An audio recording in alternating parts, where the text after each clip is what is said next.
Salam sejahtera. Di luar sana, di media sosial, banyak bercakap tentang ringgit jatuh. Yang dipersalahkan hanya Perdana Menteri Anwar Ibrahim. Tetapi rupa-rupanya meludah ke langit kena muka sendiri. Walau cuba mengaitkan kejatuhan ringgit ini, kononnya disebabkan oleh kerajaan dan kerana ketidakseriusan Anwar Ibrahim. Kononnya Anwar Ibrahim tidak serius. Tetapi sebenarnya yang berlaku, saudara, betapa seriusnya Anwar Ibrahim mau memastikan masalah keringgit yang jatuh ini, sehingga dia telah berfikir dan mendapat pelbagai cara untuk menanganinya. Jauh berbeza berbanding kerajaan sebelum ini yang hanya pandai bising pada waktu ini, tetapi pada waktu mereka memerintah, mereka langsung tidak punya pelan.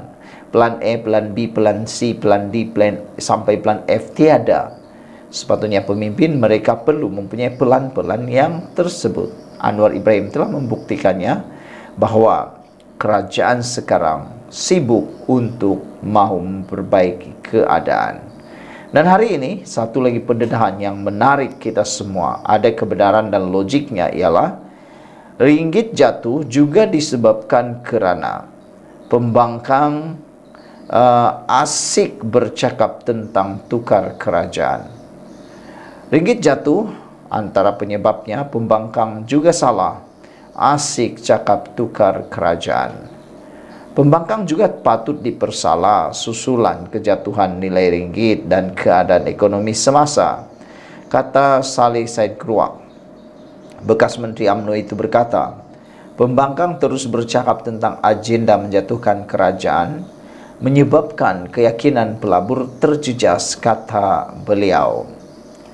Kestabilan politik ialah kunci kepada negara, kepada keyakinan pelabur asing di negara ini, dan memberi kesan terhadap pertukaran mata wang tempatan. Jika pemimpin asik bercakap tentang hak hasrat mereka untuk menjatuhkan atau menukar kerajaan kepada media asing, ia tentunya memberikan gambaran negatif kepada negara ini yang akan menjelaskan keyakinan pelabur asing dan menghindar pelaburan asing ke negara ini, kata Saleh lagi. Justru katanya mereka patut berhenti menjejaskan kestabilan politik dan sabotaj terhadap ekonomi dan meletakkan tanggungjawab penuh kepada kerajaan semata-mata. Terdahulu hari ini, Perdana Menteri Anwar Ibrahim berkata kejatuhan nilai ringgit tidak menjejaskan keyakinan pelabur. Katanya Malaysia mencatat rekod pelaburan terbesar dalam sejarah dengan kadar inflasi menurun dan pengangguran berkurangan. Pertumbuhan ekonomi pula, berkatanya Anwar Ibrahim kata, berdaya tahan sama seperti negara jiran. Pengerusi Perikatan Nasional PN Muhyiddin Yassin pada awal bulan ini berkata, kerajaan seperti acuh tak acuh dalam menangani ekonomi negara. Tapi rupa-rupanya Anwar Ibrahim sudah pun melakukan yang hampir perfect. Kata Kotaro Minami, hanya pandai saling tuding jari. Orang selalu dituding jari, dia lupa bahwa 4 jari lagi menghadap pada diri sendiri. Yang kata Kotaro, hanya pandai saling atau silang tuding jari. Yang jadi mangsa rakyat marhain. Cukai SST 8% bukan main anak laksana di kala ekonomi begitu teruk. Greket 7773 kata bukan saja patut dipersalahkan, tetapi memang pun kejatuhan ringgit Malaysia adalah angkara jahat PN menjanamkan ekonomi negara dengan perancangan nak jatuhkan kerajaan sehingga pelabur pun dah meluat dengan Malaysia. Ini kata Greket, manusia yang bodoh lagi bangang saja yang tak tahu, kata beliau. Saudara-saudara sekalian, Tok Mudim menulis tentang perkara ini. Nombor 1, Fixed Foreign Exchange Rate. Kedua, Free Capital Movement. Ketiga, Independent Monetary Policy. Setiap negara cuma boleh kukuhkan 2 daripada 3 opsi di atas sahaja. China memilih 1 dan 3, Singapura memilih 1 dan 2. Malaysia memilih 2 dan 3 pelaburan atau pelabur dipengaruhi oleh nombor 2. Penukaran kerajaan seperti yang diumumkan pembangkang akan mempengaruhi 2 dan 3, kata laporan ini. Mr. Sakau pula kata lebih lama Madani menjadi kerajaan, lebih ramai akan disiasat. Mereka tiada pilihan dan 3R sangat membantu Madani. Sekian dulu untuk kali ini. Jangan lupa tinggalkan komen anda, tekan butang subscribe. Jumpa lagi. Bye-bye. Salam sejahtera. Ini kalilah Mahathir dalam susah yang paling besar. Mahathir dalam situasi yang paling getir. Ini kerana akhirnya dalam laporan di myqm.net menulis Mahathir berisiko ditahan jika tak sertai RCI Batu Putih bila dipanggil. Ini pastinya mengganggu pemikiran Tun Mahathir sekarang. Ini pastinya menjadi hantu dan menjadi duri dalam daging dalam kehidupan Mahathir sekarang berkaitan dengan kedaulatan Batu Putih. Dan baru-baru ini Ketua Duli Yang Maha Mulia di Pertuan Agong telah pun memperkenankan supaya RCI berkait Batu Putih diteruskan dan juga telah diperkenan oleh Baginda. Dan akhirnya Mahathir kalau tidak bersedia dipanggil, beliau boleh ditahan jika tak sertai RCI Batu Putih bila dipanggil.